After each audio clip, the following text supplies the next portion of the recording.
Kita lanjutkan kajian kitab Sulamut Taufik halaman 35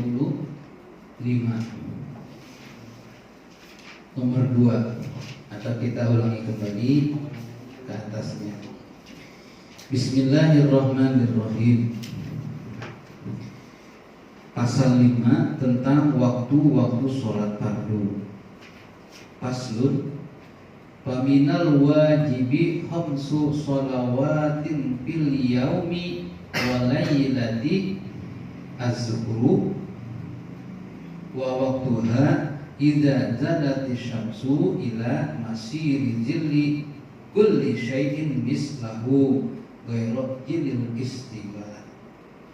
Yang artinya, di antara kewajiban setiap orang mukallaf ialah sholat 5 waktu dalam sehari semalam.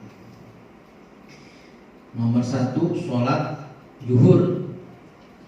Waktunya apabila telah tergelincir matahari sampai bayang-bayang sesuatu benda sama dengan bayang-bayang benda itu sendiri selain bayang-bayang istiwa.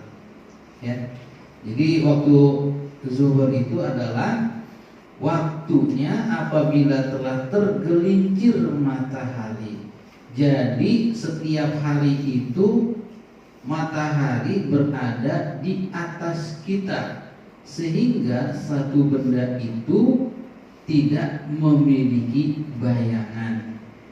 Dimaksud dengan tergelincir apabila matahari itu bergeser dan suatu benda memiliki bayangan. Itu baru mulai sholat zuhur. Kemarin sudah dikatakan apabila suatu benda tidak memiliki bayangan karena matahari berada di atasnya, itu adalah waktu diharamkannya untuk melaksanakan sholat. Diperbolehkan atau masuk waktu zuhur yaitu ketika matahari mulai bergerak atau mulai tergelincir sehingga suatu benda memiliki bayangan. Masuk dalam bukunya. Kasih atuh. Kasih kirim. Itu yang cewek ada bukunya enggak? Kasih semua. Ya. Halaman 35. Ambil bukunya. Sampai kapan waktu zuhur itu? Sampai bayangan. Ada lagi nggak? Ambil lagi. Cancel. Itu ada lagi tuh. Dua lagi. Semuanya kumpulin.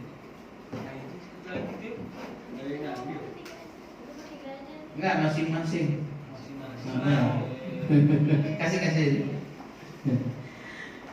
Waktu zuhur itu sampai bayangan suatu benda sama. Jadi kalau misalnya tongkat 1 meter, maka dia memiliki bayangan 1 meter juga. Nah, ketika tongkat 1 meter bayangan 1 meter, maka habislah waktu zuhur.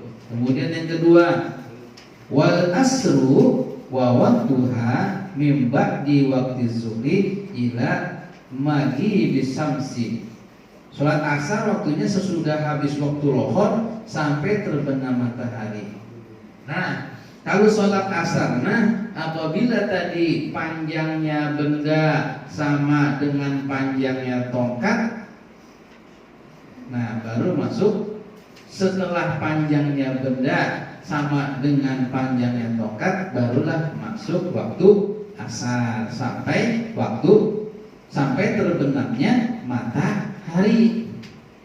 Ya. Jadi sampai benar-benar terbenamnya matahari sholat asar itu, ya. Kalau kalian matahari terbenam di mana? Barat, apakah timur? Barat. Kalau kalian menuju barat, ya mungkin akan berbeda, ya, karena tenggelamnya matahari, kalian berarti mengejar tenggelamnya matahari. Tuh. Jadi ibaratnya, nih Lihat ini ibarat matahari. Peci dah. Ini matahari. Coba terus kelihatan nggak masih? Ini masih waktu asar. Tuh matahari, tuh kelihatan nggak? Terus. Nah, itu berarti masuk maghrib. Nah, ada yang bilang enggak, itu berarti masuk maghrib. Mungkin kalau sasang masih niat. Ya, karena lebih tinggi mungkin. Nah, bagi Sasa itu belum waktunya masuk maghrib, berarti daerah Mandung itu, misalnya daerah Surabaya misalnya, seperti itu ya. Ini misalnya bumi ya, lagi ini matahari.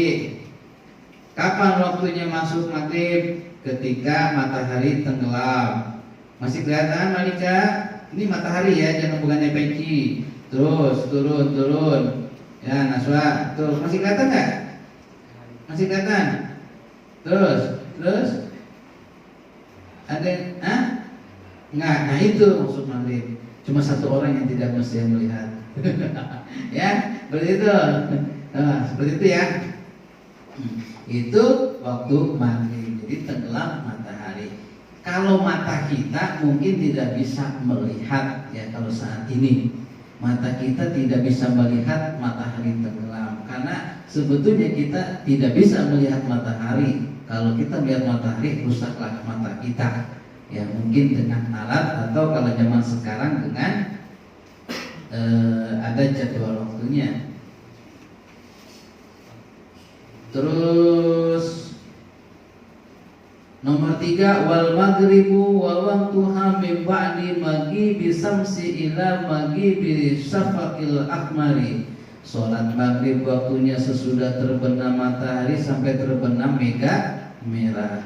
Itu salat maghrib itu waktunya sesudah terbenam matahari. Jadi sesudah terbenam matahari, itu sudah tidak kelihatan, tenggelami dulu tuh mataharinya.